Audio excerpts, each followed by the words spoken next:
ഒരു patient റിക്കറിനായിട്ട് vaginal infection വരുന്നു, അത് കാൻഡിഡൈൽ ഇൻഫെക്ഷനാണ് എന്നാണ് പറഞ്ഞത്. അപ്പം അവിടെ നമ്മൾ ചെയ്യേണ്ടത് കണ്ടിന്യൂസ് ആയിട്ട് ട്രീറ്റ്മെൻറ്റ് എടുക്കണം. അപ്പം നമ്മൾ ഡോക്ടറെ കണ്ടിട്ട് ആൻറ്റി ഫംഗൽ ഗുളികകൾ കുറേ നാളത്തേക്ക് ഡോക്ടർ പറയെടുക്കണം. അതുപോലെ തന്നെ നമ്മൾ അവിടെ നിന്ന് സ്വാബ് എടുത്ത് കൾച്ചർ ചെയ്യണം. വേറെ എന്തെങ്കിലും അസോസിയേറ്റഡ് ഈസ്റ്റ് ഇൻഫെക്ഷൻ മാത്രമാണോ, വേറെ എന്തെങ്കിലും ഈസ്റ്റ് ഇൻഫെക്ഷൻ ഉണ്ടോ എന്ന് നമ്മൾ നോക്കണം. പാർട്ണറെ നോക്കണം, പാർട്ണറിന് എന്തെങ്കിലും ഇൻഫെക്ഷൻ ഉണ്ടോ എന്ന് നോക്കണം. അണ്ടർ ഗാർമെൻറ്റ്സ് എങ്ങനെയാണെന്ന് നോക്കണം. അത് വായുസഞ്ചാരമുള്ള ഉപയോഗിക്കാൻ ശ്രമിക്കണം. നമ്മൾ ലൂസായിട്ടുള്ള അണ്ടർ ഗാർമെൻറ്റ്സ് ഉപയോഗിക്കണം.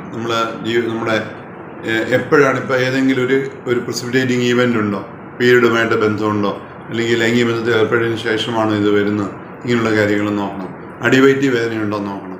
ഭക്ഷണ രീതിയിൽ എങ്ങനെയാണ്, ഫാസ്റ്റ് ഫുഡ്സ് കണ്ടവൻ ഉപയോഗിച്ചാൽ നമ്മുടെ വയറിലുള്ള അഴുക്ക് ബാക്ടീരിയ കൂടുകയും അത് വജൈനൽ ഹെൽത്തിനെ അഫക്റ്റ് ചെയ്യുകയും ചെയ്യും. ഫാസ്റ്റ് ഫുഡ്സിനോട് അമിതമായിട്ടുള്ള താല്പര്യമുണ്ടോ എന്ന് നോക്കണം. അപ്പോൾ റിക്കറൻറ്റ് വജൈനൽ ഇൻഫെക്ഷൻ വന്നു കഴിഞ്ഞാൽ നമ്മൾ കണ്ടിന്യൂസ് ആയിട്ട് ട്രീറ്റ്മെൻറ്റ് എടുക്കുക, പാർട്ട്ണറെ ശ്രദ്ധിക്കുക, നമ്മുടെ ജീവിത രീതിയിൽ ശ്രദ്ധിക്കുക, വ്യായാമത്തിൽ ശ്രദ്ധിക്കുക, നമ്മുടെ അടിവസ്ത്രങ്ങളിൽ ശ്രദ്ധിക്കുക.